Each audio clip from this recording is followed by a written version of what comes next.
ખેડૂતોની વાત હોય અમે અમારા ધારાસભ્યશ્રી પાસે જઈએ છીએ. અમારા ધારાસભ્યશ્રી અમારા ખેડૂતોની વાત દિલ્હી સુધી પહોંચાડે અને દિલ્હી વાળા અમારી જે ડુંગળીની નિકાસબંધી કરી છે એ નિકાસબંધીની છૂટણી કરે અને જો નિકાસબંધીની છૂટણી ના કરી હોય તો અમારી ડુંગળી 50 રૂપિયાની કિલો એટલે કે 1000 રૂપિયાની એક મણ લખી ખરીદી લે. નહીંતર પછી આવતા અઠવાડિયામાં અમે સરકારને ચેતવણી આપીએ છીએ, સરકારને સંકેત પણ કરીએ છીએ કે તમે સમજી જાઓ એટલે આવતા અઠવાડિયામાં આખા ગુજરાતભરની અંદર ખેડૂતોનો હલ્લાબોલ પ્રોગ્રામ થશે અને તમારે એના પરિણામ ભોગવવા પડશે. એમ કરતાં તમે અમારી વાત માની લો.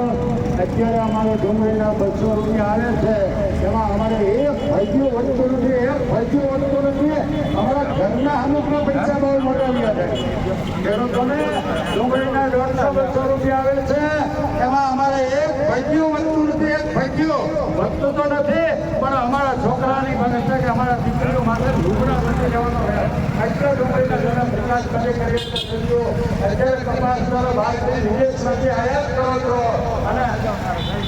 અને અમારો કપાસ અત્યારે અહીંયા પાણીના ભાવે વેચાય છે.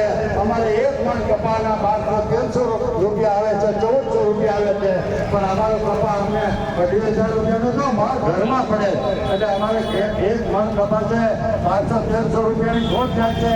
એટલે માનનીય ધારાસભ્યશ્રીને અમારી વિનંતી છે કે તમારે અમારી વાત જલ્દી પહોંચાડો, જલ્દી પહોંચાડો. હટાવો ભાઈ હટાવો, હટાવો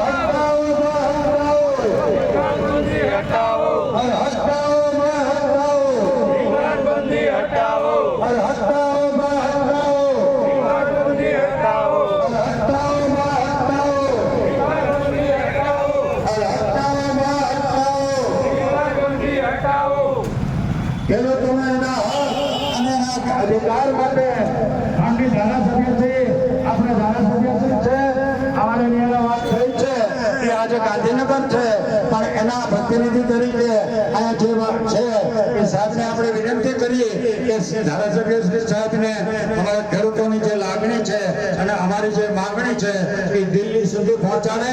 નહીંતર ધારાસભ્ય શ્રીને કંઈ તમે કહી દો ગાંધીનગર વાળાને, મુખ્યમંત્રી શ્રીને અને કૃષિ મંત્રી શ્રીને કહો અને દિલ્હીના કૃષિ મંત્રીને કહો કે 15 દિવસની અંદર કે 8 દિવસની અંદર ગુજરાતમાં ખેડૂતો જોયા જેવા પ્રોગ્રામ કરશે અને એના પરિણામ તમારે ભોગવવા પડશે.